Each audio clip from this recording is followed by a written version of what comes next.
জিম্বাবুয়ের বিপক্ষে টি-20 সিরিজের শুরুতে থাকছেন না সাকিব আল হাসান। দল ঘোষণা করে প্রধান নির্বাচক গাজী আশরাফ হোসেন বলেছিলেন সাকিবকে সিরিজের শুরুর দিকে পাওয়া যাবে না। এ সময় তিনি খেলবেন ঢাকা প্রিমিয়ার লিগে।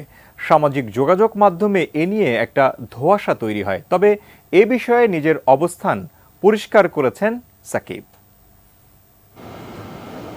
জিম্বাবুয়ে সিরিজে শুরু থেকে না খেলে তখন কেন ডিপিএলে খেলবেন ওঠে এমন প্রশ্ন। যুক্তরাষ্ট্রে একটি অনুষ্ঠানে বিষয়টির ব্যাখ্যা দিয়েছেন সাকিব আল হাসান নিজেই।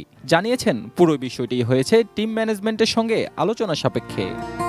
জিম্বাবুয়ে সিরিজে অবশ্যই খেলবো। দেশে হয়তো এ নিয়ে একটা কনফিউশন চলছে।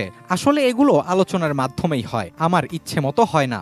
যেহেতু জিম্বাবুয়ের বিপক্ষে শেষ 3 ম্যাচ খেলার আগে ঢাকা প্রিমিয়ার লিগে 2টি ম্যাচ থাকবে, সেই ম্যাচ দুটি খেললে প্রস্তুতিটাও আরও ভালো হবে। সে কারণেই মূলত ডিপিএল এর 2 ম্যাচ খেলা। সাকিব আরও যোগ করেন, তার খেলা নিয়ে সোশ্যাল মিডিয়ায় আলোচনা সমালোচনা দেখলে হাসি পায় স্বয়ং সাবেক এই অধিনায়কের। আমেরিকায় থাকলে ফেসবুকে বেশি সময় কাটানো হয়, দেশে থাকলে সময় পাই না। সামাজিক যোগাযোগ মাধ্যমে সব দেখলে আমার একটু হাসিই পায়। মানুষ কত রকম চিন্তা করতে পারে। আসন্ন টি-20 বিশ্বকাপে বাংলাদেশ ভালো করতে পারবে বলেই বিশ্বাস বিশ্বসেরা অলরাউন্ডারের।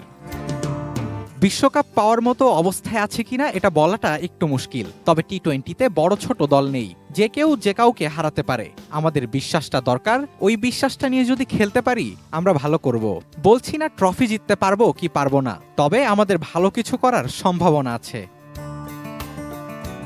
ভারত বিশ্বকাপ থেকে আঙুলের চোট ও চোখের সমস্যা নিয়ে ফেরা সাকিব সর্বশেষ টি-20 খেলেছেন গত বছরের জুলাইয়ে আফগানিস্তানের বিপক্ষে।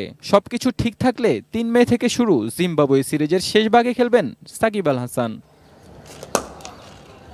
Mahmud Ibrahim, sports desk, ATN news.